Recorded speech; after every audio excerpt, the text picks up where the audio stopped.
Nagdarasal ka ba? Gaano kadalas? Naniwala ka ba ng dasal mo ay matutupad?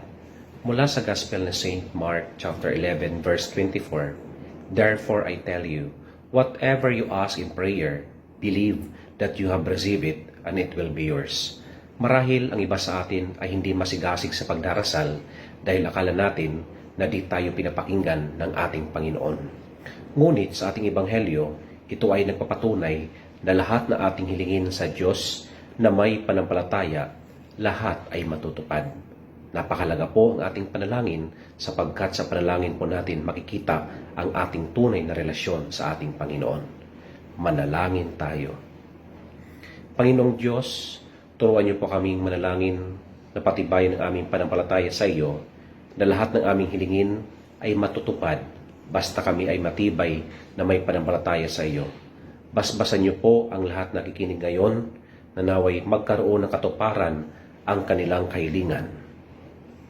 Amen.